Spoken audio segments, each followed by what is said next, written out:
Halo great people, selamat datang di Great Day Connect bersama dengan saya Dinar Utami yang akan menjadi moderator dari jalannya webinar kita pada hari ini. Nah, sebelum mulai saya ingin menyapa terlebih dahulu nih great people yang sudah hadir pada hari ini. Apa kabar semua? Semoga dalam keadaan sehat ya.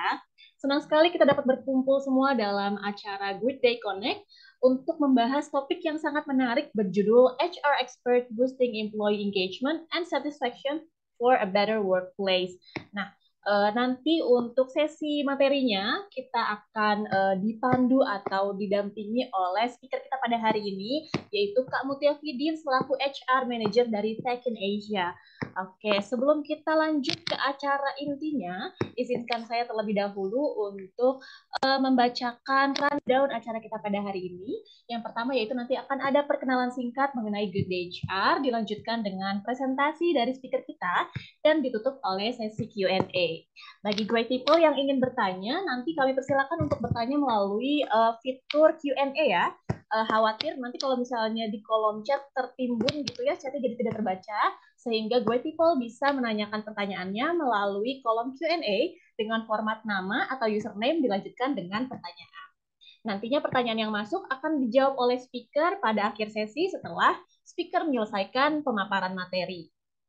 Baik, bagi great people yang bergabung pada webinar kita pada hari ini juga nanti akan mendapatkan e-certificate. Namun bisa diikuti beberapa step berikut. Yang pertama itu mohon untuk follow Instagram Great Day HR Indonesia di @greatdayhr_id.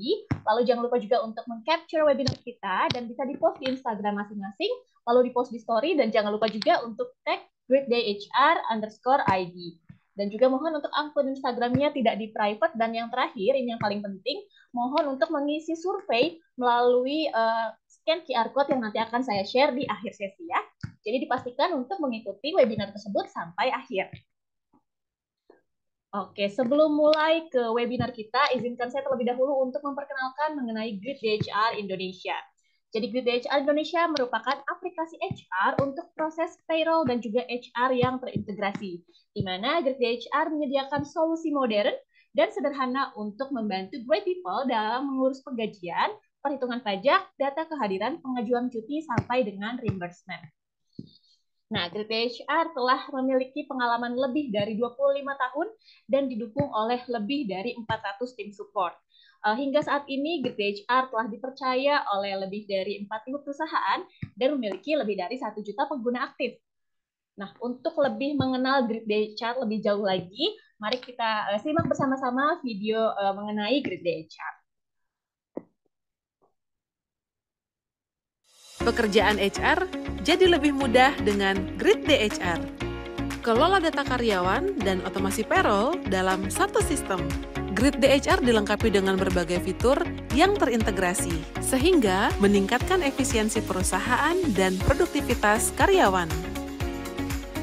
Monitor kehadiran karyawan dengan teknologi face recognition dan geotagging. Tidak perlu khawatir akan kendala sinyal, karena Great Day HR menyediakan mode absensi offline.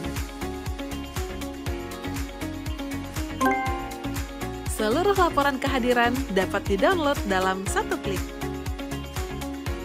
Karyawan dapat mengajukan cuti dan lembur melalui aplikasi dengan fitur Workflow Approval.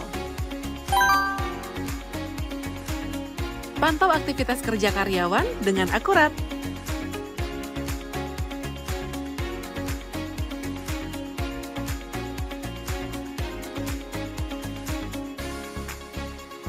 Atur jadwal shift karyawan secara fleksibel. Ucapkan selamat tinggal pada penggajian manual. Dengan fitur payroll yang terintegrasi, seluruh gaji, pajak, tunjangan, dan komponen lain dapat dihitung secara otomatis. Tersedia juga e-payslip yang mudah diakses. Ukur kinerja karyawan dengan fitur performance.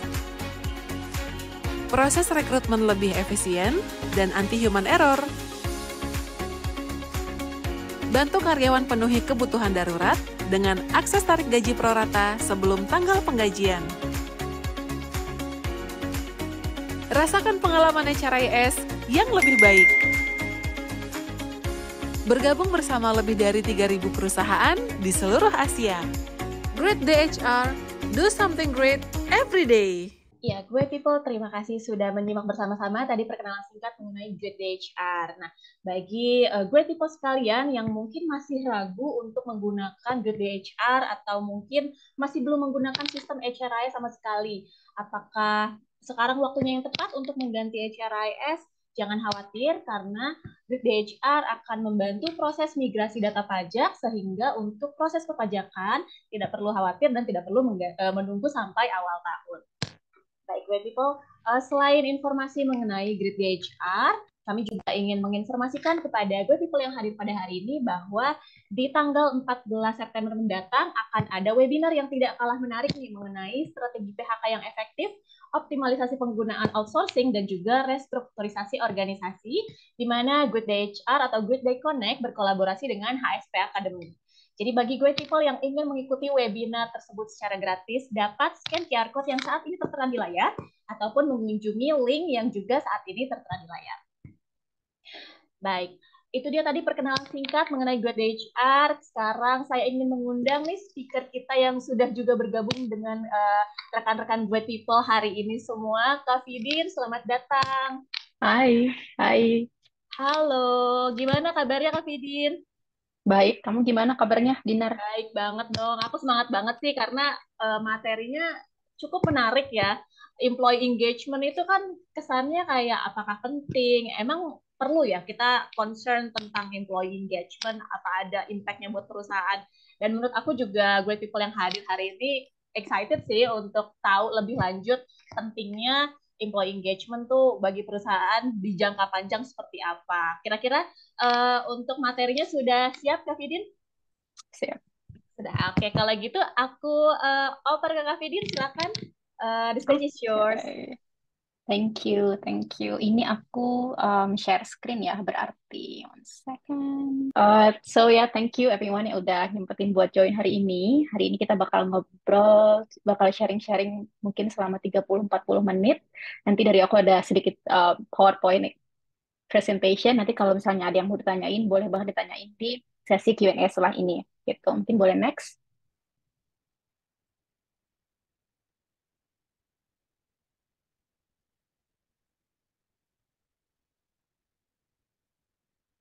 Oke, nah sebelum kita mulai, aku kenalan sedikit soal background aku gitu ya. Jadi sebelum kita nanti ngebahas soal employee engagement kayak gimana, benefitnya apa, biar saling kenal sedikit gitu. Jadi nama aku Mutia Isatul Fidin, biasanya aku dipanggil Fidin.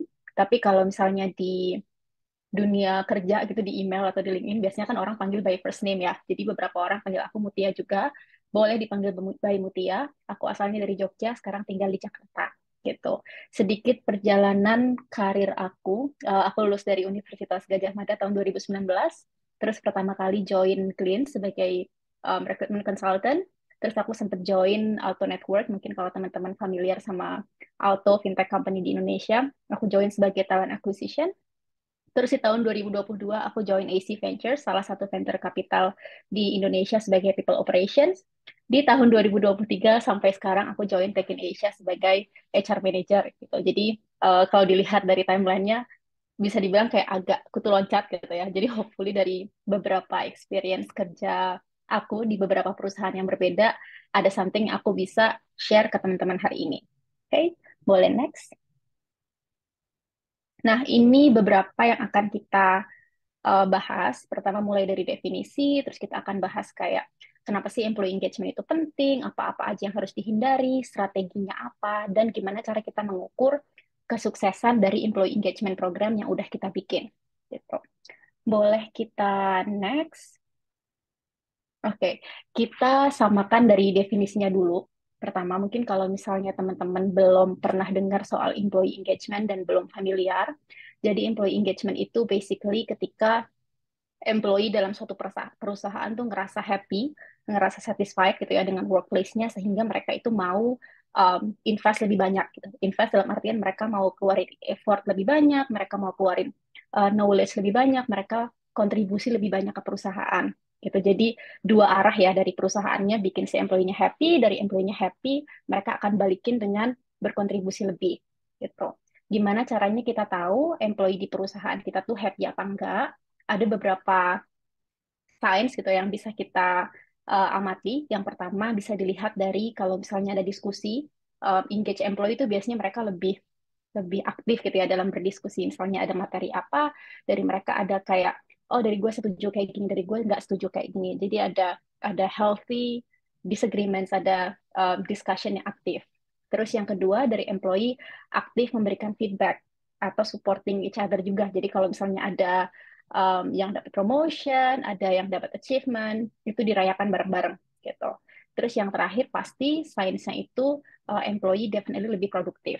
Jadi ini beberapa signs ya yang bisa kita lihat kira-kira employee di perusahaan itu tuh mereka tuh engage gak sih, mereka tuh happy gak sih kerja di sini gitu. Boleh next?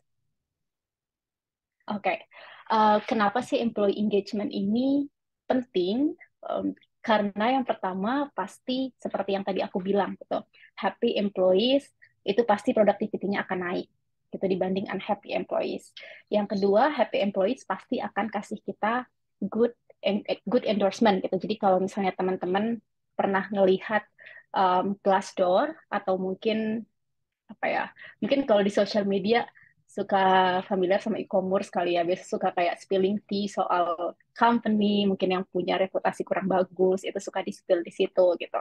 Jadi kalau misalnya company-nya ini berhasil bikin employee-nya happy, pasti dari employee-nya akan kasih rekomendasi ke orang lain kayak lu kerja aja di tempat gue itu bagus gitu. Mereka akan kasih review yang bagus di Glassdoor juga gitu, dan itu akan sangat-sangat berguna buat company gitu ya, terutama kalau misalnya kita lagi actively hiring. Yang ketiga, enhance employee well-being. Jadi sebagaimana kita tahu gitu, sekarang tuh preferensi employee dalam mencari perusahaan tuh udah beda gitu. Kalau mungkin dulu beberapa tahun lalu, mungkin kayak 20 tahun lalu atau kayak 30 tahun lalu gitu ya, waktu pas generasi orang tua aku gitu, mereka tuh cari kerja, ya udah yang penting stabil aja gitu. Mereka nggak kayak mungkin orang tua aku nggak terlalu peduli soal employee well-being, nggak terlalu peduli soal mental health awareness, nggak terlalu peduli soal kayak work-life balance gitu. Tapi karena sekarang semuanya udah beda gitu, jadi employee well-being itu penting banget. Bahkan dari beberapa survei termasuk salah satu main consideration yang dicari employee kalau misalnya mereka mau apply kerja. Gitu. Selain itu, kenapa employee engagement ini penting? Definitely karena kalau misalnya employee-nya happy, mereka akan stay lebih lama di perusahaan, dan ini akan bikin turnover perusahaan kita tuh lebih kecil. Gitu, which means kita nggak perlu keluarin extra cost buat hiring lagi, training lagi, dan lain-lain. Gitu. Yang terakhir, yang paling penting dengan ini semua pasti akan bikin bisnis kita tuh stronger. Gitu. Jadi ketika employee-nya produktif, reputasinya bagus, everyone's happy, turnover rate kita tinggi, company kita bisa jadi bisa fokus ke achieving business goals yang kita punya. Gitu. Jadi jelas ya employee engagement ini sangat sangat sangat penting. Boleh next dulu? Oke. Okay.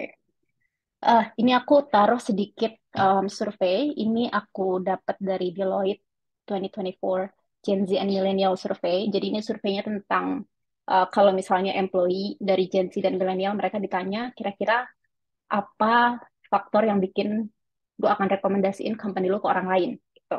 Nah, kalau dilihat dari survei ini paling gede both dari dua dua partisipan ini ya, both Gen Z dan milenial, mereka sangat peduli dengan whether mereka itu punya kontribusi ke perusahaan. Gitu. Jadi mereka lakuin sekarang itu making impact apa enggak. Jadi itu penting banget buat mereka. Yang kedua, kalau dilihat dari sini adalah mental health. Jadi work life balance itu considered super super super important. Ini balik ke poin yang tadi aku jelasin sebelumnya. Boleh next? Alright. Sebelum kita masuk ke apa-apa aja strategi yang bisa kita implement untuk memulai atau improving our employee engagement, ada beberapa kesalahan yang beberapa kali dilakukan oleh HR practitioner gitu ya atau company dalam melakukan employee engagement. Yang pertama adalah nggak ada direct engagement. Jadi mungkin beberapa dari kita kayak kita mau bikin program tuh nggak based on survey atau nggak based on discussion, tapi kayak kira-kira aja gitu kayak oh sekarang lagi tren ini atau sekarang kayaknya seru deh kalau kita bikin ini tanpa kita benar-benar cari tahu ke employee di perusahaan ini tuh kira-kira butuhnya apa. Karena pasti setiap perusahaan, setiap industri, setiap generation itu punya kebutuhan masing-masing, punya preference masing-masing, dan penting banget buat kita buat punya this direct engagement gitu ya, buat benar-benar cari tahu via survei atau mungkin diskusi gitu dengan these employees. Terus yang kedua, kesalahan lain adalah kita pakai reward untuk motivasi satu-satunya gitu. Jadi kayak males bikin program, males bikin apa sistem rewarding yang lain. Jadi kayak semuanya itu tuh pakai kayak money gitu ya as a reward gitu. Yang ketiga, ignoring generational difference. Ini juga salah satu kesalahan yang aku beberapa kali temui gitu ya. Ini balik lagi ke poin yang sebelum-sebelumnya gitu. Setiap generasi itu pasti punya karakteristik sendiri-sendiri. Jadi memang sebagai HR atau sebagai employer tuh harus up to date gitu ya sama apa yang sekarang dibutuhkan gitu, sama apa yang sekarang diminati.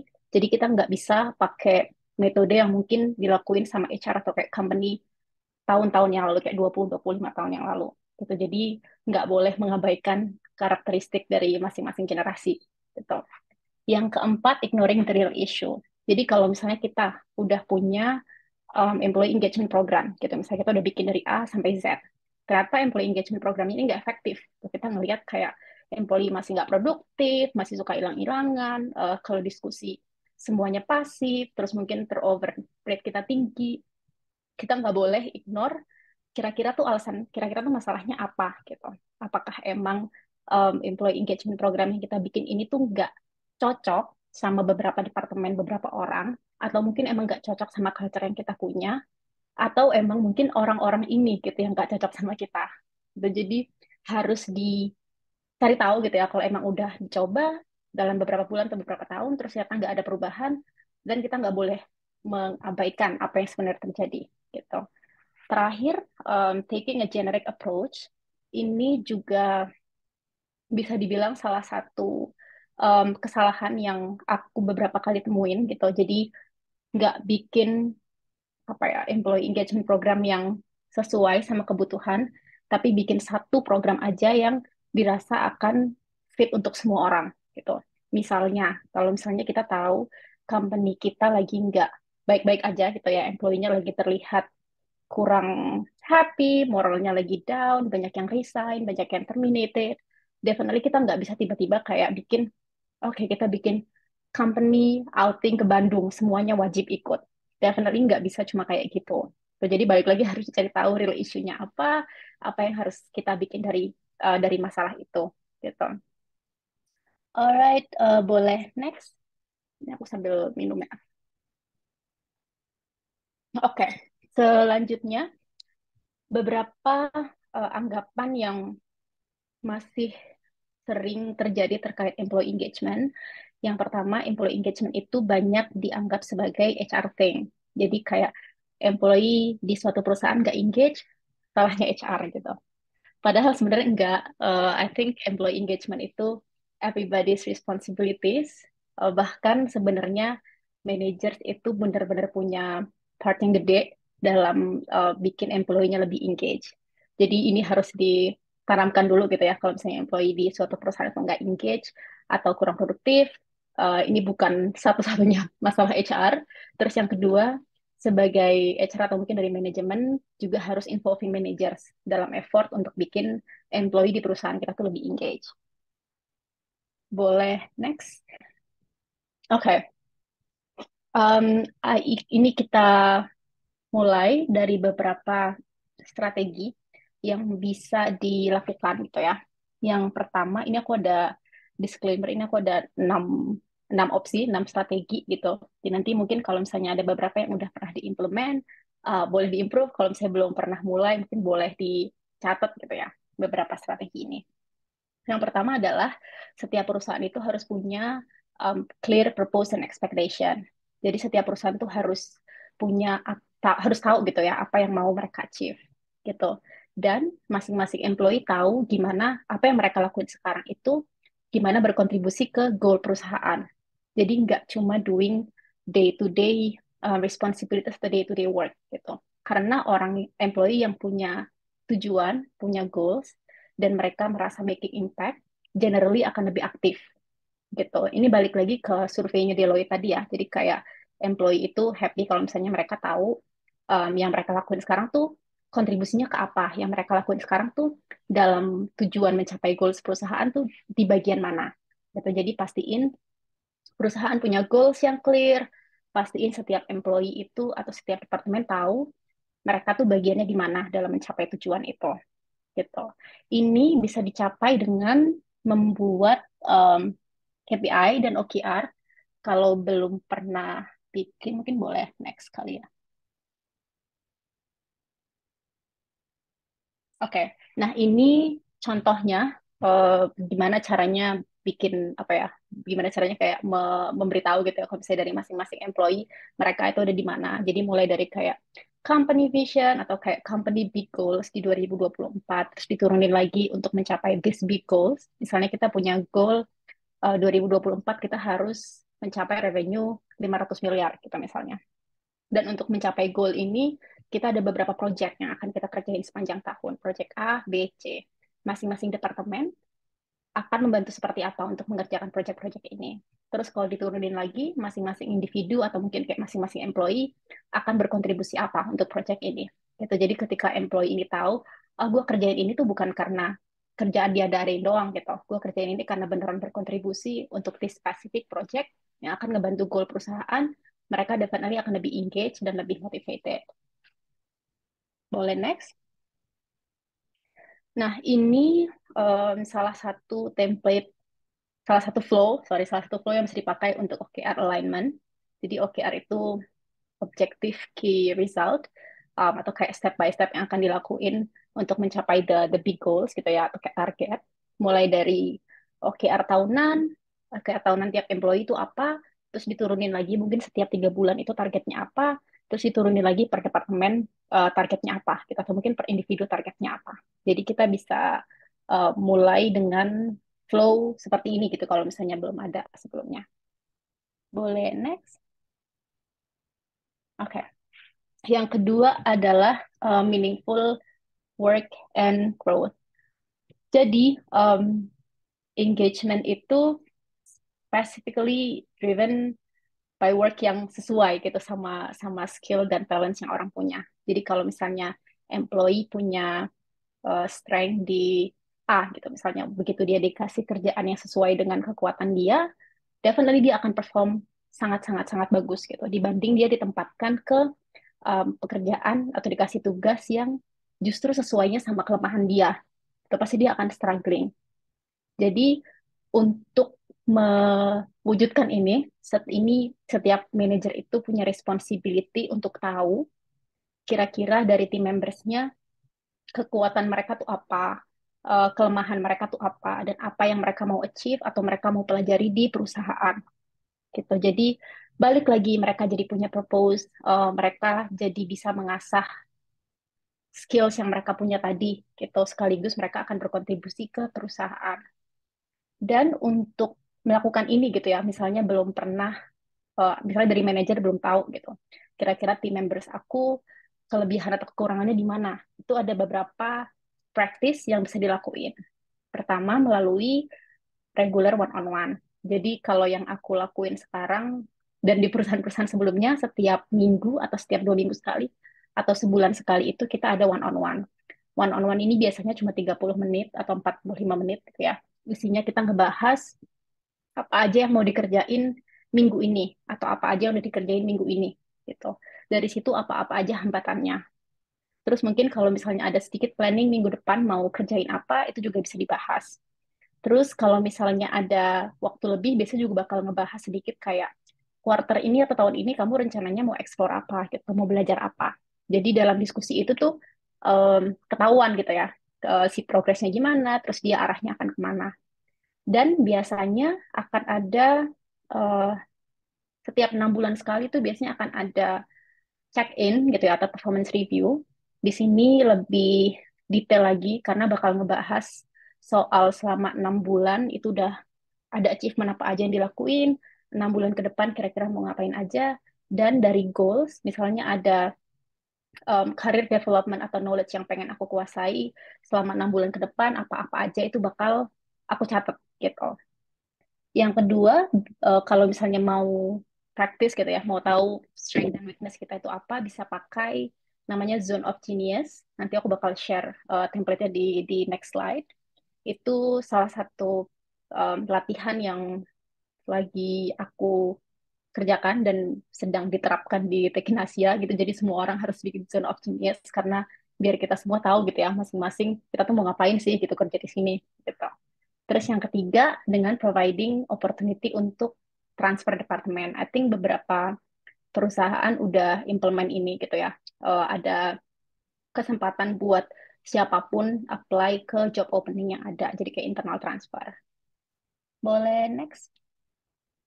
Oke. Aku share sedikit soal template. Di sini yang pertama ada template one on one. This is very simple. Jadi di sini kayak KPI selama satu quarter tuh apa-apa aja. Terus di sebelahnya ada bulan September targetnya udah tercapai seberapa, Desember seberapa, Maret seberapa gitu. Di bawahnya ada career goals. Jadi selama mungkin 3 bulan, 6 bulan ke depan, apa aja yang mau aku pelajari gitu ya. Dan di bawahnya lagi ada concern, feedback, atau help needed, which means kalau misalnya ada bantuan yang aku butuhin dari line manager aku bakal catat di situ. Gitu. Kalau misalnya teman-teman udah pakai tools gitu ya, yang nggak manual kayak gini, buat tracking OKR atau buat tracking KPI, itu lebih bagus. Tapi kalau misalnya belum pernah bikin KPI OKR, note sebelumnya, mungkin bisa mulai dari template sesimpel ini. Dan di sebelahnya ada template Zone of Genius. Ini isinya kayak apa-apa aja sih dalam kerjaan aku sekarang yang aku suka, apa-apa aja yang aku nggak suka, apa-apa aja yang aku ngerasa unggul, apa-apa aja yang aku ngerasa lemah. Jadi bisa dicatat di sini. Pentingnya kita mencatat employee zone of genius atau employee strength itu karena kadang sebenarnya kita itu tahu kadang sebenarnya kita sadar gitu ya kita punya kekuatan di sini, tapi kita nggak tahu gitu. Jadi kita butuh ekstra waktu buat brainstorming, tulis dengan detail apa-apa aja yang kita uh, bagus, apa-apa aja yang kita unggul, apa-apa aja yang kita kurang, itu harus kita tulis karena kalau enggak bakal bakal lupa besok-besoknya. Boleh next? Oke. Yang ketiga dan empat, gimana cara biar employee di suatu perusahaan itu lebih engage? Selanjutnya pasti building trust and autonomy. Jadi building trust and autonomy ini basically kita berusaha lebih percaya sama employee gitu. Jadi less micromanaging. I know buat beberapa manajer susah banget gitu ya buat percaya sama tim membersnya. Apalagi kalau kerjaannya itu FH gitu kadang-kadang kayak ini orang lagi kerja kah atau dia lagi ngapain kayak ragu gitu. Nah, tapi giving trust ke employee itu penting banget gitu. Jadi sebisa mungkin less micromanaging. Beberapa latihan yang bisa dilakuin mungkin dengan kasih satu assignment, kasih satu deadline, dan biarin this person buat cari tahu sendiri caranya gimana gitu. Jadi dia bakal lebih inovatif, dia bakal cari tahu gimana caranya buat achieve goal itu, dan kalau misalnya ada kesulitan, pastiin dia bakal nanya gitu. Jadi dengan cara seperti itu si employee akan lebih motivated gitu. Mungkin dia akan agak bingung, akan agak stres, tapi once dia berhasil nemuin caranya, akan lebih satisfied, akan lebih happy gitu, dan dia akan berprogres lebih banyak dibanding didikte satu-satu. Terus kasih guideline dan ekspektasi dengan jelas di awal gitu ya, jangan jangan setengah-setengah, jangan wishy-washy kayak kayaknya gue mau ini, kayaknya gue mau ini, enggak. Tapi kalau misalnya ada ekspektasi tertentu, sampaikan di awal, jadi semuanya clear. Yang keempat, kasih recognition dan award kalau misalnya ada achievement. Ini bisa dengan misalnya kita punya sistem apa ya, mungkin biasanya kayak bonus kali ya kalau buat salesperson itu bisa dipakai, atau as simple as kasih apa shout out gitu ya kalau misalnya lagi town hall, mungkin bisa di-mention kayak congrats to this person karena udah achieving this, atau thank you buat dia karena udah berhasil melakukan ini gitu. Jadi pastiin semua orang menjadi lebih apresiatif gitu, nggak harus setiap ada sukses harus dapat kayak reward atau kayak hadiah. Bisa mulai dari yang kecil-kecil, misalnya kayak simple appreciation, Mungkin kita bisa kasih gift card atau ekstra libur, itu bisa dimulai. Dan pastiin um, apa sistem awarding yang kita punya atau rewarding yang kita punya ini align sama culture dan value yang kita punya. Boleh, next. Oke, yang kelima ini salah satu bagian yang paling paling paling paling penting. Biar employee engage, pasti kita harus building a very strong culture. I believe masing-masing perusahaan punya punya culture dan value yang oke sih. Jadi kayak apa yang mau kita achieve, apa yang mau perusahaan achieve, gimana kita mau employee ini berkomunikasi, gimana mungkin kita mau employee ini berpakaian kalau ke kantor, gimana kita mau employee ini behave sehari-hari. Pastiin semuanya itu tertulis dan clear. Itu yang pertama. Terus yang kedua, setiap kita ada inisiatif apapun, misal kita mau hiring, kita mau conducting performance review, kita mau bikin event, semuanya itu balik ke value dan culture yang kita punya. Gitu. Jadi kita berusaha mengimplementasikan culture dan value yang kita percaya ini sehari-hari. Culture dan value atau culture dan value ini sangat penting karena nggak cuma buat retaining atau nggak cuma bikin employee yang kita punya sekarang itu happy dan produktif, tapi juga penting buat kita attracting future hire. Gitu. Jadi kalau dilihat di sini ada chartnya gitu ya. Jadi si uh, culture ini berguna mulai dari kayak waktu pas kita attracting kandidat, kita mau hire, kita cari orang yang sesuai sama culture kita, onboarding, terus begitu mereka udah join, kita engage employee ini biar mereka perform better. Kalau mereka udah perform better, ada hal yang mereka mau pelajari, kita bantu buat develop. Balik lagi kita engage. Jadi ini kayak cycle yang penting banget dan sangat penting buat kita buat punya culture yang strong. Boleh, next.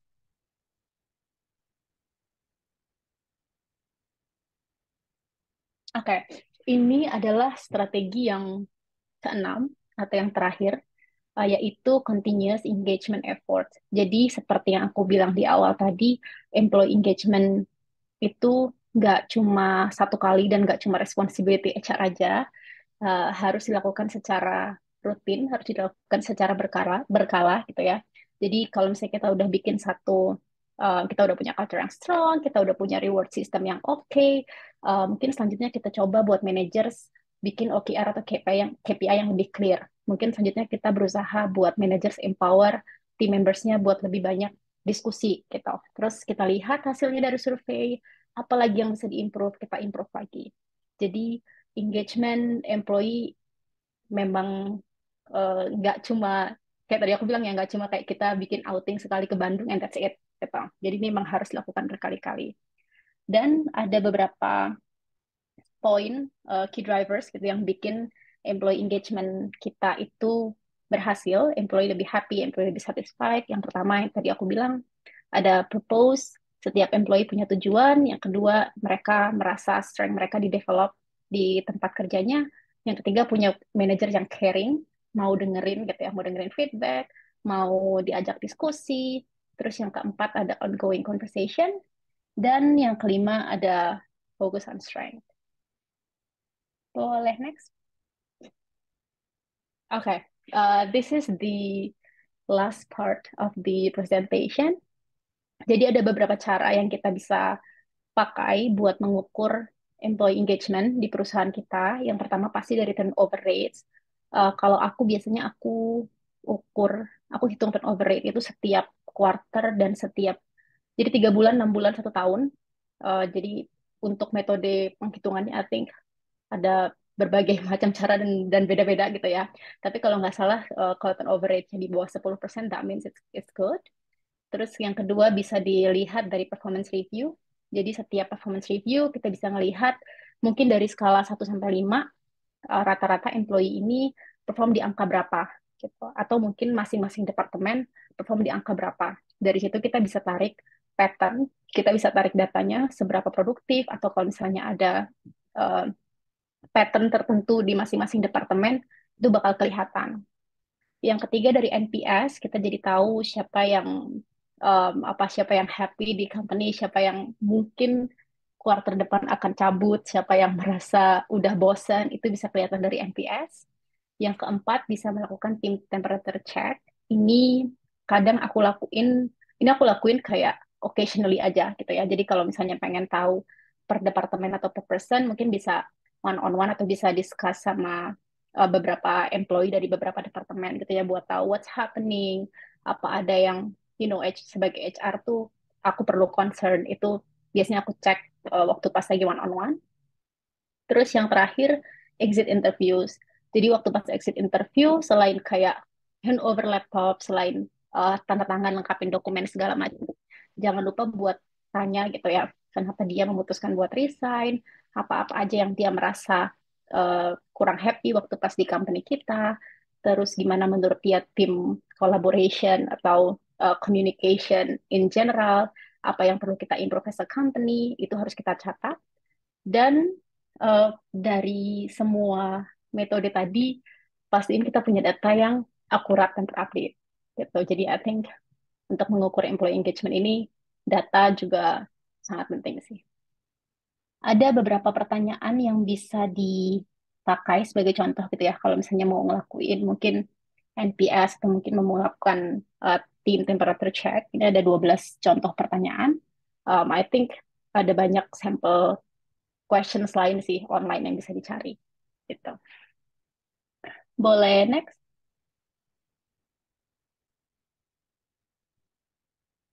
Okay, I think that is actually all. Ya balik lagi ke employee engagement sekarang itu udah beda. Aku selalu bilang ke teman-teman aku yang HR atau yang mereka punya company, aku selalu bilang kalau employee itu sekarang smarter gitu ya. Semua orang tuh sekarang lebih pintar karena sekarang lebih gampang buat kita belajar resource lebih banyak gitu ya. Sekarang kan kalau misalnya kita cari perusahaan, kita bisa cek di LinkedIn, kita bisa cek reviewnya di Glassdoor, kita bisa melihat apa-apa aja benefit yang ditawarkan, itu semuanya lebih transparan. Jadi bikin employee ini lebih lebih pintar gitu, which is good kan karena we want to hire smart employees gitu. Jadi sesuaikan sama kebutuhan mereka. Salah satunya adalah memberikan purpose and meaningful work gitu. Jadi nggak cuma datang ke kantor kerja gitu aja, tapi ada something yang di-achieve. Terus jangan lupa untuk selalu dengar melalui feedback, survey, discussion, terus less micromanaging gitu. Dan harus sustain the company culture. Jadi balik lagi company culture tuh benar-benar kayak akar dari semua inisiatif yang akan kita ambil gitu. I think that's all. Kalau ada yang mau ditanyain, silahkan. Oke, Kak Fidin, thank you banget atas pemaparannya, insightful sekali. Jadi tadi sudah kita simak bareng-bareng ya untuk practical strategies dari gimana sih cara boosting employee engagement itu sudah dirangkum ada 6 practical strategies yang bisa kita coba terapkan atau mungkin kalau teman-teman semua sudah menerapkan beberapa bisa diimprove lagi mulai dari setting clear purpose and expectation sampai continuing engagement efforts-nya ya Kak Fidin ya. Nah, tadi juga sudah disampaikan nih measurements yang bisa digunakan atau metrics yang bisa digunakan untuk menentukan apakah employee engagement-nya sudah cukup tinggi di perusahaan Great People sekalian atau belum. Oke, Kak Fidin ini kebetulan ada beberapa pertanyaan yang sudah masuk di kolom Q&A. Mau aku bacakan atau Kak Fidin baca sendiri nih? Boleh, boleh dibacain kali ya. Boleh, boleh. Oke. Ini untuk pertanyaan yang pertama. Kak Fidin, thank you atas sharing materinya. Nah, bila seorang karyawan sudah diberikan kepercayaan untuk bisa memperbaiki performance-nya dan sudah diberikan guideline, sudah diberikan warning atas kelalaian, tetapi performance-nya tetap kurang nih, Kak. Bagaimana caranya agar dia sadar supaya performance tersebut membaik? Thank you in advance, Kak Fidin. Oke, udah diberikan guidelines, sudah diberikan warning, tapi performanya tetap kurang. Bagaimana caranya agar dia sadar agar performanya membaik? Ini isunya agak complicated ya. Jadi benar sebenarnya udah benar gitu ya step by step yang dilakukan. Yang pertama pasti dikasih tahu dulu, dikasih feedback. Yang kedua dikasih guideline kalau ada ini yang harus dilakukan. Gitu. Yang ketiga dikasih warning. Nah biasanya kalau kasus seperti ini aku personally akan pakai yang namanya Performance Improvement Program. Mungkin kalau udah pernah dengar namanya PIP.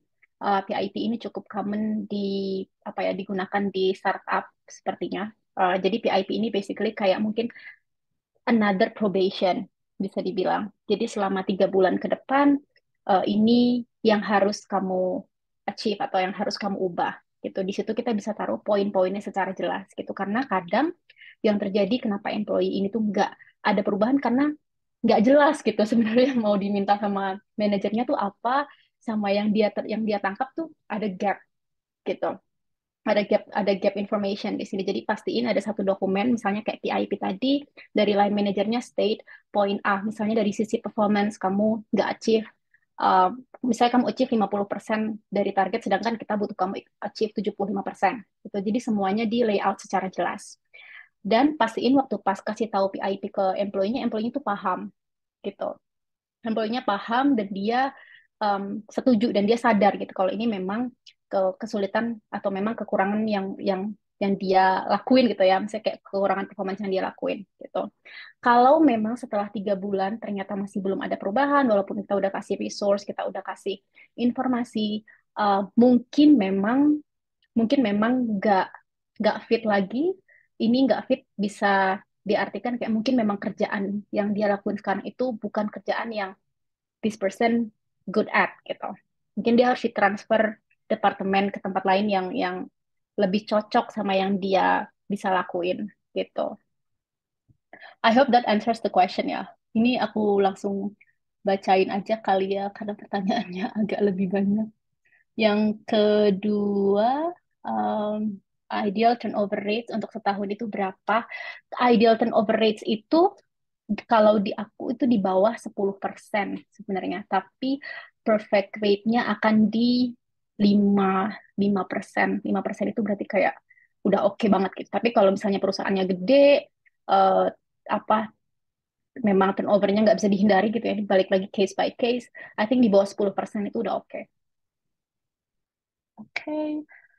Next, NPS itu singkatannya apa? NPS adalah Net Promoter Score. Jadi NPS itu berfungsi untuk kita mengetahui siapa-siapa aja di perusahaan kita yang super happy dan akan promoting perusahaan kita ke orang lain, siapa yang netral gitu ya, siapa yang kayak oke aja, atau siapa yang ngerasa kurang happy sama perusahaan kita sekarang. Oke, bagaimana cara menyesuaikan strategi peningkatan employee engagement di perusahaan yang memiliki budaya korporat yang kuat dan didominasi oleh satu generasi tertentu? Ini balik lagi ke apa yang tadi aku jelasin. Yang pertama pasti cari tahu dari employee yang ada sekarang, mungkin dari satu generasi, tapi mungkin mereka backgroundnya beda-beda lagi, gitu. Atau mungkin mereka berasal dari role yang beda-beda, gitu. Jadi balik lagi dimulai dengan feedback atau survei, bisa bikin survei dulu apa aja yang mereka prioritaskan di kerjaan sekarang, dan dari situ baru bisa ditarik kira-kira inisiatif atau employee engagement program seperti apa yang bisa kita bikin gitu.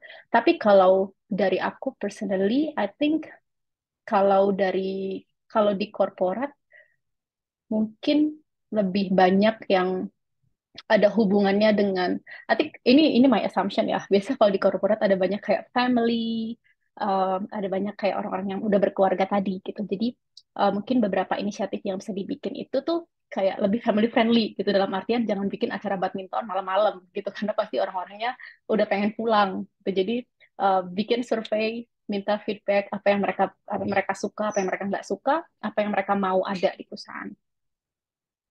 Next. Oke. Ini yang bagian NPS tadi aku udah jawab sedikit.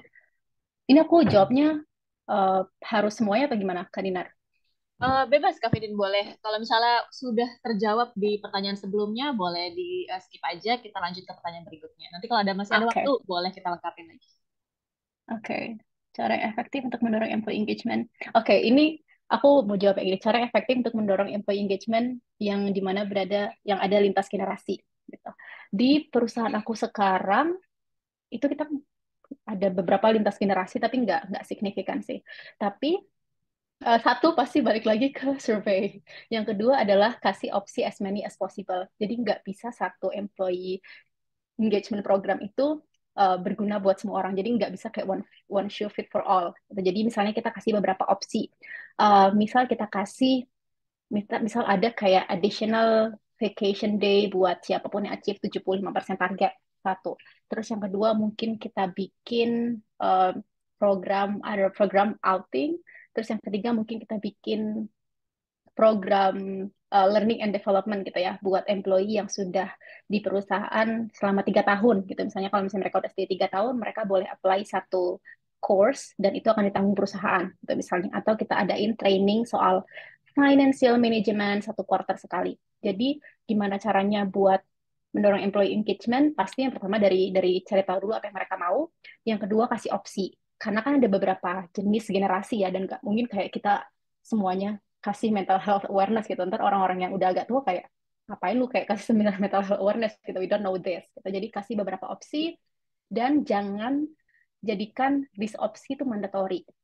Jadi jangan jadikan kayak satu program yang kita bikin semua orang harus ikut. Enggak gitu. I hope that answers the question. Karena semua kan sesuai, tidak reward yang diberikan. Hmm. Oke, ada cukup banyak ya pertanyaannya. Oke, ini kayaknya terkait terkait feedback. Ini aku akan jawab beberapa karena ada yang nanya kayak gimana kalau misalnya employee sudah diberikan feedback tapi nggak dengar, gimana caranya kalau misalnya kita udah punya achievement tapi nggak dikasih apa reward atau nggak dikasih nggak dikasih kayak penghargaan gitu dari atasan. Terus gimana kalau feedbacknya disampaikan secara berulang gitu. Nah, jadi em, ini balik lagi ke poin yang tadi aku sampaikan gitu. Bisa jadi sebenarnya feedback itu nggak ketangkap sama orang lain karena memang purely ada gap gitu. Jadi bukan karena dia nggak mau lakuin, bukan karena dia nggak dengar, tapi mungkin emang bener-bener karena nggak nyampe gitu. Jadi yang mau kamu kasih tahu apa, orang ini tuh nyampainya, orang itu dapat dapat informasinya nggak sama. Jadi dia nggak melakukan sesuai yang manajernya atau kayak team membersnya mau gitu. Untuk menyiasati hal ini, yang selalu aku berusaha lakuin adalah yang pertama kalau misalnya ada feedback, uh, sebisa mungkin kalau misalnya feedbacknya panjang atau butuh long improvement itu ditulis, pasti harus ditulis. Jadi nggak cuma disampaikan secara lisan, karena kadang-kadang kalau kita sampaikan secara lisan tuh kayak agak muter ya penjelasannya. Jadi yang pertama ditulis. Kalau misalnya perlu dibikin program improvement, dibikin program improvement. Terus yang kedua, kalau dari misalnya tim membernya, kamu merasa tim member kamu itu udah dikasih tahu tapi dia kayaknya nggak nangkep gitu. Yang biasanya aku saranin buat lakuin adalah setiap kali dikasih feedback, pastikan si team member ini buat tulis gitu, tulis dan kasih tahu ke kamu. Jadi kayak bener nggak tadi feedbacknya kayak gini atau bener nggak yang harus aku improve seperti ini. Jadi buat meminimalisir gap tadi gitu. Jadi dari kamu kasih tahu feedbacknya, dari si orang yang dikasih feedback ini balikin gitu. Kayaknya gue nangkapnya kayak gini, bener nggak? Gitu. Jadi itu bisa dicoba diimplementasikan untuk menghindari gap komunikasi tadi. Kalau memang udah nggak apa ya, kalau memang ternyata nggak bisa gitu ya, mungkin udah kayak berkali-kali dicoba, ternyata nggak bisa, then mungkin bukan di role itu gitu, apa strength yang dia punya. Kita masih ada waktu berapa lama Kak buat Q&A-nya? Karena aku takutnya Untuk overtime. untuk Q&A masih cukup lama sih Kak, masih Oke, sekitar 15 sampai 30 menit lagi. Jadi kalau misalnya mau dijawab semua boleh ya. oke. Bagaimana jika karyawan sudah melakukan sesuai task dan challenge yang diberikan, namun reward tidak diberikan oleh atasan tersebut? Ini maksudnya reward tidak diberikan kayak reward dalam bentuk bonus kah, atau dalam bentuk apa shout out, atau dalam bentuk apa gitu. Nah, tapi em, jadi ini balik lagi ke company culture ya, dan masing-masing manajer itu punya personality yang beda-beda gitu. Makanya tadi kita harus punya company culture yang strong. Kita kasih tahu ke masing-masing manajer buat bekerja behave dan communicate sesuai dengan company culture yang kita punya. Gitu. Jadi landasannya itu dulu. Gitu. Jadi kalau misalnya dari kamu merasa aku udah ngelakuin kerjaan yang oke banget dan mungkin sebelumnya udah sempet dijanjikan atau kayak harusnya dia dapat reward tapi ternyata belum ada reward yang sesuai, itu kamu boleh kasih tahu ke HR. Ini saran dari aku, kamu boleh kasih tahu ke HR gitu ya. Kamu boleh bilang harusnya ada A, B, C, D tapi ternyata eh, nggak dikasih gitu. Atau kamu boleh komunikasiin langsung ke orangnya gitu. Itu kalau memang apa program ini tuh sesuai dengan company culture yang kamu punya.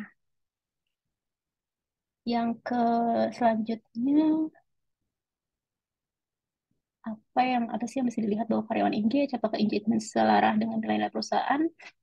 Bisa kita buat sendiri atau lebih baik buat yang sudah standar? Oke, dari Pak Hendra Carlos ya, apa yang bisa dilihat bahwa karyawan engage?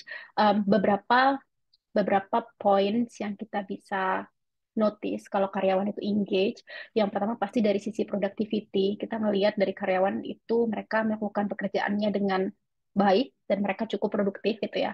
Cukup produktif ini bukan berarti kayak mereka di kantor 10 jam gitu, enggak. Tapi kalau misalnya ada assignment tertentu, mereka bisa kerjain on time, mereka bisa ada inisiatif dan inovasi, itu berarti mereka produktif.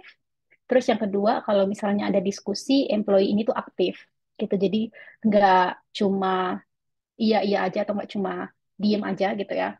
Eh, jadi ada feedback, ada saran yang disampaikan, itu berarti employee-nya engage gitu.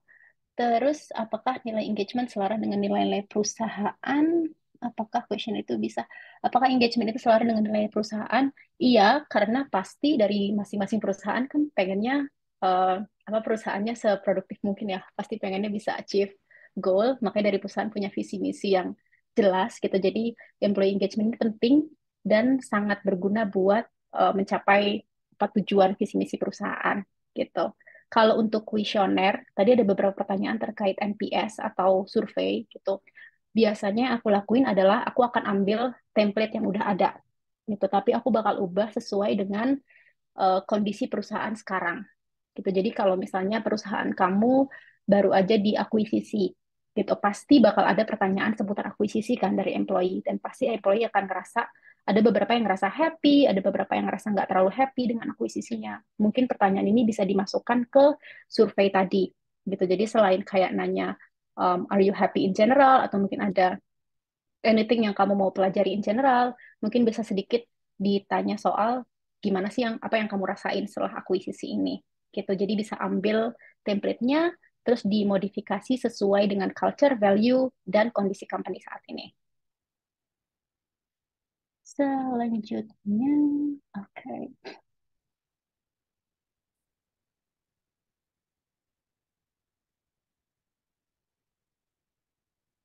Leader kami pernah berstatement bahwa kayak tidak percaya dengan work-life balance. Bagaimana menyikapi atasan seperti ini?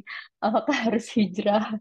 Um, this is actually pretty funny. Wah, nggak percaya dengan work-life balance. Uh, kalau, oke, jadi ini aku yakin pertanyaannya dari employee point of view ya. Jadi aku selalu ngelihat, ini aku personally, aku selalu ngelihat kerja itu tuh dua arah. Dari company-nya butuh, dari employee-nya butuh. Nggak cuma dari company-nya doang butuh kamu buat kamu bekerja atau nggak cuma butuh jasa kamu doang, tapi kamu juga butuh si company-nya ini. Kamu butuh company ini untuk kasih kamu gaji, untuk bantu kamu develop skill kamu, gitu. Jadi pertama sebelum kamu join perusahaan, pastiin kamu paham bisnis perusahaannya apa. Yang kedua, waktu pas kamu udah dapat interview, pastiin kamu gunakan sesi interview kamu dengan user ini buat tanya hal-hal yang kira-kira kamu prefer. Jadi misalnya kamu orangnya, aku tuh cari perusahaan yang harus ada work-life balance. Yang kedua, aku harus cari perusahaan yang mungkin bisnisnya itu service based gitu, karena aku nggak suka yang product based gitu misalnya. Itu kamu gunakan sesi interviewnya buat tanya hal-hal seperti itu. Jadi begitu join, hal-hal yang unsurprising tadi, hal yang surprising yang nggak kamu duga itu bisa diminimalisir. Nah, kalau misalnya udah join, terus ternyata beda gitu sama sama ekspektasi yang kamu punya. Ini aku bilang aku bakal balikin lagi ke kamu. Apakah apakah si work life balance ini masih menjadi prioritas kamu nomor satu? kalau udah bukan nomor satu, ini prioritas kamu yang keberapa. Terus selain work-life balance, adakah prioritas lain di perusahaan ini yang kamu tuh ngerasa lebih penting gitu? Misalnya kayak, ya udahlah work-life balance-nya nggak seberapa, tapi at least perusahaan ini tuh WFH gitu. Atau mungkin at least perusahaan ini tuh dia profit, jadi aku nggak perlu ragu soal stability gitu. Nah itu dari kamu coba uh, apa consider ulang gitu ya, apa aja prioritas-prioritas kamu, yang mana yang wajib ada, yang mana yang nggak wajib ada. Karena to be very honest, to be very transparent with you, kita nggak bisa kayak tiba-tiba ganti si manajer ini atau kayak ganti seorang ini buat percaya work-life balance gitu.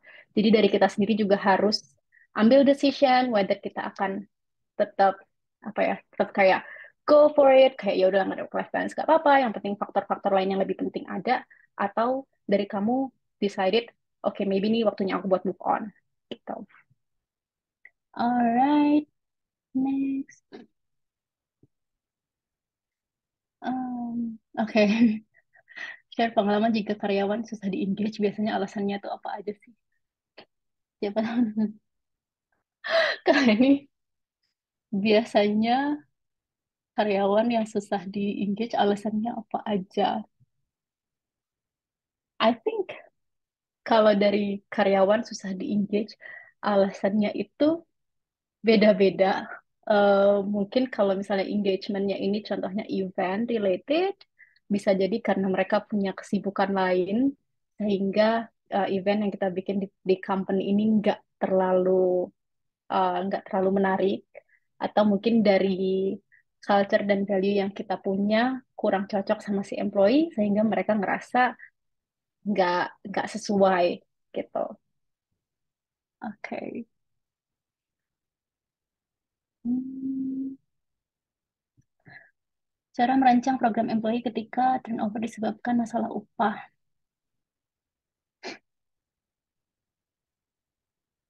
Oke, ini pertanyaannya cukup seru nih.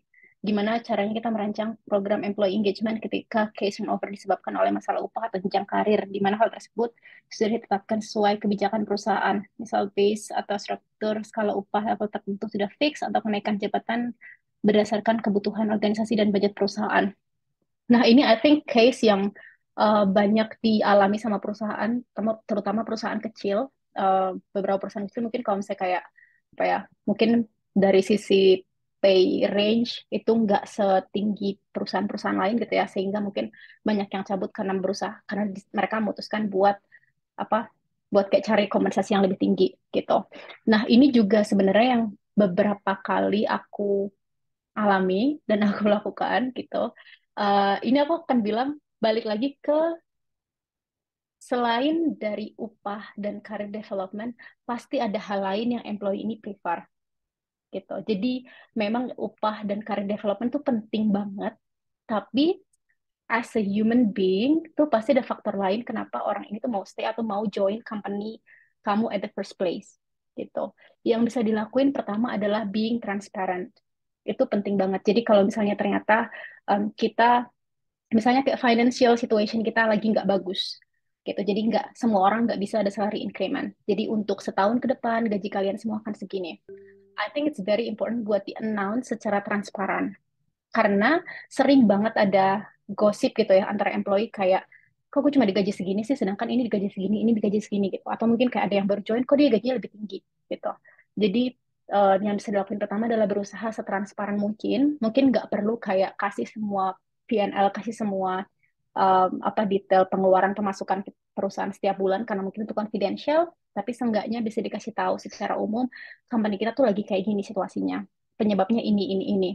Tapi yang akan kita lakukan ke depannya adalah A, B, C, D. Gitu. Jadi kita nggak akan di financial situation seperti sekarang seterusnya. Gitu. Even kalau misalnya ada guideline, ada misalnya kayak policy yang mungkin orang-orang belum tahu, itu juga di-share. Jadi mungkin bisa bikin kayak satu town hall, bilang kayak kalian tahu nggak sih kalau misalnya kayak pay structure kita itu udah berdasarkan ini, benefit kita tuh berdasarkan ini, gitu. Jadi pastiin semua orang itu tahu dan ngerasa fair. Yang kedua, kalau misalnya memang belum ada monetary benefit yang bisa dikasih, ada lagi nggak opsi yang bisa kita tawarkan? Misalnya, kita bisa tawarin, oh kamu boleh WFH seminggu 3 kali gitu, atau seminggu seminggu 4 kali, atau mungkin kayak kamu boleh WFH 2 minggu dalam 1 bulan gitu. Jadi walaupun kita nggak kasih kamu extra salary, tapi seenggaknya kamu ada pengurangan cost buat buat commute ke kantor nih, karena kamu kan ke kantornya cuma seminggu sekali atau seminggu 2 kali.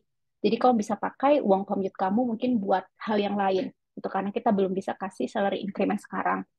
Atau mungkin kita bisa tawarkan program-program yang lain. Mungkin kayak bisa tawarin dia buat kamu nggak coba pegang responsibility project ini gitu. Ini projectnya akan sangat beda atau mungkin kayak lebih heavy, tapi bakal bikin kamu belajar banyak banget gitu. Jadi kalau misalnya tahu siapa-siapa aja yang ngerasa unhappy sama pay-nya, kita tahu alasannya apa, coba diajak diskusi gitu ya, coba diajak diskusi dan ditawarkan opsi-opsi lain selain pay range tadi. Terus, oke,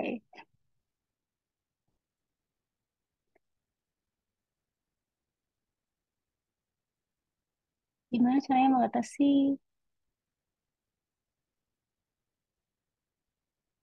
Gimana caranya mengatasi karyawan lama yang nyaman dengan posisinya tanpa mau berkembang, meskipun kita udah buat peningkatan dalam karirnya, sehingga menghambat karyawan baru. Mengatasi karyawan lama yang nyaman dengan posisinya tanpa mau berkembang. Ini eh, salah satu cara yang bisa dilakukan adalah dengan memberikan responsibility yang beda.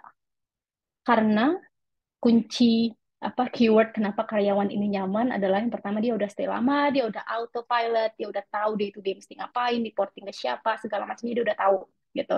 Jadi dia nggak ada kepikiran buat inovasi A B C D lagi gitu.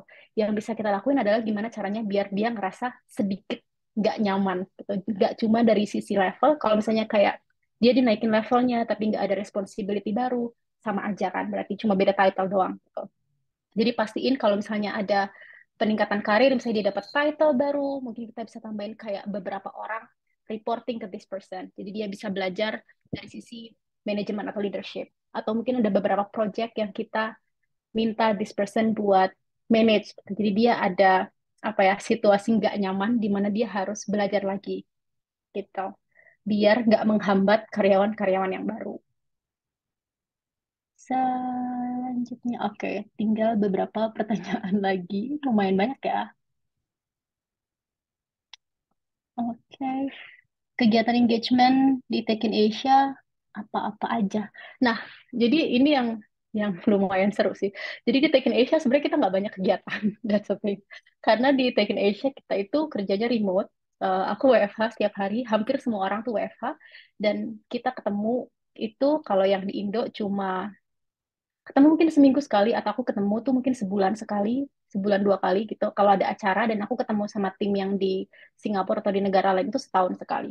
Jadi kita nggak terlalu banyak kegiatan, tapi bukan berarti kita nggak engage, karena seperti yang tadi aku bilang ya, engagement ini nggak bisa cuma diukur dari berapa orang yang datang ke misalnya acara badminton, atau nggak bisa diukur dengan cuma berapa orang yang datang ke outing gitu, tapi bisa diukur dengan NPS, turnover, gimana mereka aktif di diskusi gitu. Yang aku dan teman-teman berusaha lakuin di Tech in Asia adalah, satu, kita berusaha buat setransparan mungkin. Jadi ini mungkin bisa di ini ya, bisa ditiru kali ya. Jadi berusaha setransparan mungkin. Jadi setiap kita town hall 1 bulan sekali, dari CEO kita akan announce ini company financial situation kita. Ini plan kita selama 6 bulan ke depan. Ini plan kita setahun. Bahkan kalau misalnya kayak, sorry guys, kita nggak bisa ada outing dulu. Sorry, kita nggak bisa ada bonus dulu. Karena kita lagi belum bagus financial situationnya. Tapi once everything is fine, we promise everybody bakal dapat reward. Gitu. Dengan itu, pasti akan ada yang kecewa gitu. Kayak, ya ternyata lagi kurang bagus nih. Tapi at least semua orang itu punya ownership dan punya understanding yang sama, karena dari manajemen berusaha setransparan mungkin. Yang kedua, menciptakan culture yang komunikatif gitu ya. Jadi setiap 1 kuartal sekali itu di Technesia ada managers training, yang isinya adalah kita bakal cek gitu ya sama setiap manajer gimana tim membersnya, siapa-siapa aja yang mungkin lagi perlu kita pay attention lebih, siapa-siapa aja yang mungkin keras merasa kayak agak bosan atau agak stuck di posisinya dan kita perlu improve.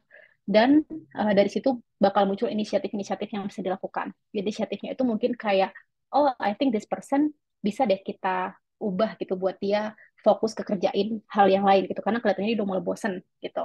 Atau kita ajak mereka ngobrol gitu, ajak employee-nya ngobrol kayak kamu kenapa sih ngerasa kurang produktif, A, B, C, D, apa kamu mau coba kerjain ini, apa kamu mau coba ini. Jadi kayak berusaha sekomunikatif mungkin gitu. Kalau misalnya ada town hall, semuanya boleh nanya gitu, semuanya boleh nanya, nanya apapun gitu ya, even kayak nanya, kok kita nggak ada bonus sih, kok kita nggak ada libur sih, itu boleh ditanyain juga. Dan yang terakhir di Tech in Asia itu kita ada libur setiap Jumat terakhir di setiap bulannya. Jadi ini untuk mendukung work-life balance yang diinginkan dari teman-teman. Jadi kita jarang banget ada program, ada event, tapi kita bikin beberapa inisiatif yang kita sesuaiin sama demografi dan culture yang kita punya. Oke. Wah, tinggal 3 pertanyaan. Oke, aku akan berusaha menjawab. Bagaimana cara menghadapi situasi di mana job desk tanggung jawab karyawan dipromosi tidak sesuai dengan kesepakatan? Jika tidak mau, maka akan dimutasi di data lain. Apakah boleh karyawan melakukan protes ke manajemen? Jawaban singkatnya adalah boleh. Kalau misalnya ada perubahan yang misalnya kamu dari sebelumnya departemen A, kamu dipindah ke departemen B, terus ada ke apa responsibility yang menurut kamu nggak sesuai, apakah kamu boleh protes? Boleh. Kalau misalnya kamu merasa dari manajemen ini nggak approachable gitu ya, mungkin mereka levelnya agak jauh, layersnya mungkin kayak birokrasi ada 4 atau 5 step, sehingga kamu susah buat apa cari waktu yang pas buat ngobrol sama mereka, kamu boleh coba reach out ke mungkin direct manager kamu, atau kamu boleh coba reach out ke HR kamu atau anyone yang menurut kamu bisa ngebantu buat apa naikin isu ini gitu. Jadi apakah boleh reach out? Boleh. Terus tips and trick mengajak employee aktif kegiatan employee engagement. Merasa employee engagement cuma wasting time. Oke. Okay. Ini I think banyak dialami sama teman-teman HR. Aku pun juga kadang kalau mau bikin event tuh kayak ini menarik nggak ya, ini menarik nggak ya gitu. Tapi seperti yang aku bilang, employee engagement itu end to end proses gitu. Jadi nggak bisa cuma nggak ada apa-apa dari sisi culture nggak terlalu bagus, dari sisi company communication nggak oke, tiba-tiba kita bikin event. Otomatis orang-orang bakal kayak apa nih, mendingan gue di rumah aja gitu daripada ikut ini gitu. Jadi sebelum sebelum kita kayak bikin event, mungkin bisa kita analisa dulu kira-kira inisiatif seperti apa yang akan menarik buat semuanya. Kira-kira kalau misalnya mereka nggak attend employee engagement event, kita tuh alasannya apa? Itu kita harus cari tahu dulu. Kalau kita udah tahu, mungkin kita bisa yang pertama bikin alternatif gitu ya. Mungkin kita bisa tawarin program-program lain yang lebih sesuai sama kebutuhan dan kemampuan mereka gitu. Terus kalau misalnya kayak mau long term plan, mungkin kita bisa bikin employee engagement plan yang lebih apa ya, yang lebih kayak panjang gitu ya, sehingga employee itu kita engage pelan-pelan gitu. Jadi sebelum kita bikin mungkin kayak event itu mungkin kita bisa mulai dengan kenalan lebih dekat satu-satu sama employee-nya, atau kita minta manajernya buat conduct one on one ke semuanya buat makin kenal dulu. Terus kita build culture-nya lebih bagus dulu, kita mulai evaluasi siapa-siapa aja sih promoters di kantor kita gitu, siapa-siapa aja sih orang yang bisa kita jadikan agen gitu ya buat membantu menyebarkan culture perusahaan kita gitu. Jadi ada proses dan step by step-nya sampai nanti mungkin kita mau bikin kayak a very big atau kayak any employee engagement event atau program. Okay, I think that is all the question. Oke, sepertinya udah terjawab juga nih Kak Fidin. Mungkin haus boleh minum dulu silakan ya karena tadi cukup Agak banyak, lumayan nonstop ya dijawab pertanyaannya. Nah, mungkin buat people yang hadir hari ini, khawatir tidak terjawab semua pertanyaannya, mau terkoneksi dengan Kak Fidin, boleh banget ya kayak di LinkedIn. boleh linkin aku di Mutia Izatul Fidin. White people mungkin bisa cari aja nih akun LinkedIn-nya Kak Fidin di Mutia Izatul Fidin, nanti bisa ngobrol-ngobrol lebih lanjut, mau consult juga mungkin boleh ya Kak ya. Oke, ini sudah terjawab katanya dari Kak Fatia Zahra, sudah terjawab dan diwakilkan. Terima kasih Kak Fidin untuk insight-nya. Oke, bagi great people yang hadir di acara Great Day Connect pada hari ini, jangan khawatir ya kalau misalnya mau mengulang kembali rekamannya nanti akan kami upload di sosial media kami, di akun YouTube kami. Jadi yang mau refresh lagi tentang materinya bisa mengunjungi YouTube channel dari Great Day HR Indonesia. Oke, kalau gitu mungkin Kak Fidin, aku izin share screen lagi ya. Oke. Baik, great people, terima kasih banyak sudah mengikuti sesi webinar kita sampai akhir. Namun sebelum tutup, saya juga ingin menginformasikan nih bagi great people yang ingin tergabung dengan grup WhatsApp Great Day Connect, bisa scan QR Code yang tertera di layar untuk terhubung dengan ratusan praktisi HR lainnya dari berbagai perusahaan di sana. Great people bisa terkoneksi, kemudian juga sharing insight, berdiskusi mengenai materi ataupun topik seputar HR. Nah, untuk e-certificate-nya, tadi seperti yang sudah saya sampaikan, bagi great people yang ingin mendapatkan e-certificate secara gratis, dapat scan QR Code yang saat ini tertera di layar dan mengisi beberapa pertanyaan ataupun survei yang sudah kami sediakan. Nantinya untuk e-certificate tersebut akan kami kirimkan melalui email terdaftar dalam beberapa hari kerja, jadi dipastikan untuk mengisi surveinya dengan benar ya. Baik, kalau begitu itu saja Great People. Terima kasih banyak sudah bergabung dengan Great Day Connect pada hari ini. Terima kasih juga untuk speaker kita, Kak Fidin. Thank you so much, Kak. Thank you everyone. Thank you Semoga juga. have a great weekend. Ya, semoga materinya bermanfaat ya Kak ya, baik bagi Great People dan juga Kak Fidin yang sudah berbagi nih ilmunya dengan kita pada hari ini. Jangan lupa juga untuk follow sosial media Good Day HR di Instagram goodDayHR_ID dan juga follow LinkedIn kami di Good Day HR Indonesia. Bagi great people juga yang ingin terkoneksi dengan Kak Fidin, mungkin bisa tadi follow LinkedIn-nya di akun Kak Fidin yaitu Mutia Izatul Fidin ya. Oke, kalau begitu terima kasih banyak Great People, sekali lagi saya ucapkan. Mohon maaf apabila masih banyak kekurangan dalam acara Great Day Connect pada hari ini. Dan nantikan Great Day Connect webinar berikutnya. Selamat sore dan have a great day.